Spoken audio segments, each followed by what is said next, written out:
प्यारे बच्चों, आज हम कविता कैमरे में बंद अपाहिज कवि रघुवीर सहाय भाग 1 पढ़ेंगे।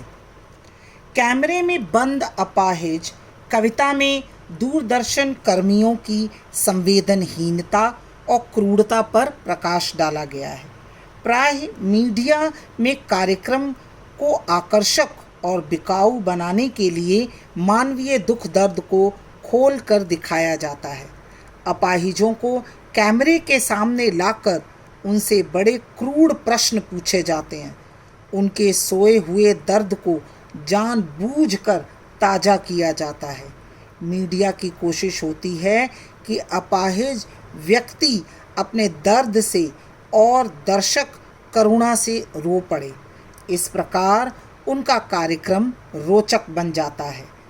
कवि ने मीडिया की इस व्यावसायिक क्रूरता पर गहरा कटाक्ष किया है। तो आइए अब हम कविता पर आते हैं। हम दूरदर्शन पर बोलेंगे, हम समर्थ शक्तिमान। अब कवि क्या कहना चाह रहे हैं कि दूरदर्शन के संचालक स्वयं को समर्थ और शक्तिवान मानते हैं, श्रेष्ठ मानते हैं वे स्वयं को। वे अपनी बात को सर्वदूर भेजने में समर्थ है, मतलब वो दूर दूर तक अपनी बात को पहुंचाने में उनमें समर्थता होती है, जो दूरदर्शन के संचालक होते हैं। कवि ये कहना चाह रहे हैं, हम एक दुर्बल को लाएंगे एक बंद कमरे में।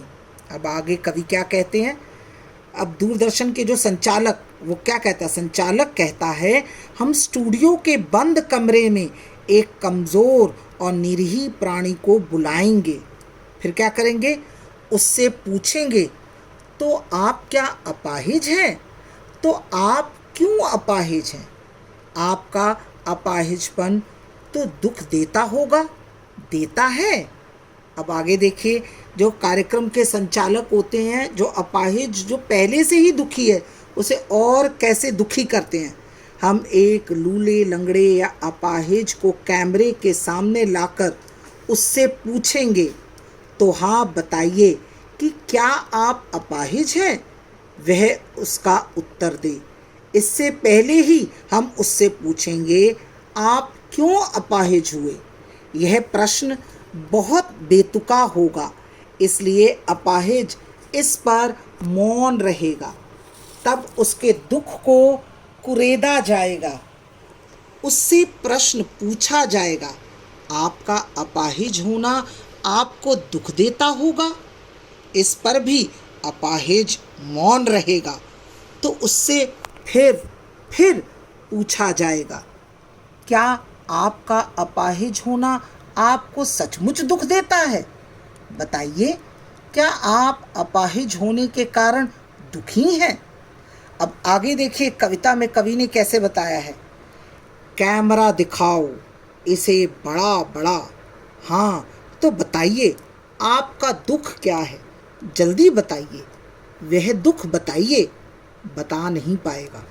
अब आगे कवि क्या कहते हैं, इस प्रश्न के साथ कैमरा अपाहिज के दुखी चेहरे को और अधिक बड़ा करके दिखाएगा। देखिए दूरदर्शन के संचालक क्या करते हैं, उसके दुख को और करीब से और गहराई से दिखाते हैं। नज़र उसके चेहरे पर होगी, तब उसे फिर उत्तेजित करके पूछा जाएगा, हाँ तो बताइए आप अपने दुख के बारे में बताइए, जल्दी कीजिए, समय बीता जा रहा है, आप अपने दुख के बारे में सबको बताइए। संचालक को लगता है कि अपाहिज इतना होने पर भी अपने दुख के बारे में कुछ नहीं बताएगा। तो आज हमने यहाँ तक कविता पढ़ी है। काव्यांश 1 भाग 2 में हम काव्यांश 2 और 3 पढ़ेंगे।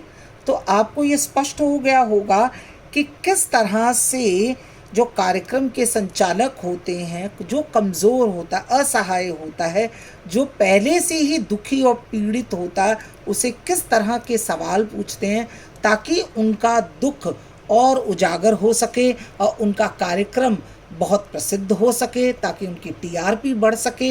यही उनका मुख्य उद्देश्य होता है। बाकी उनको दुख को समझना यह उनका मुख्य उद्देश्य नहीं होता है।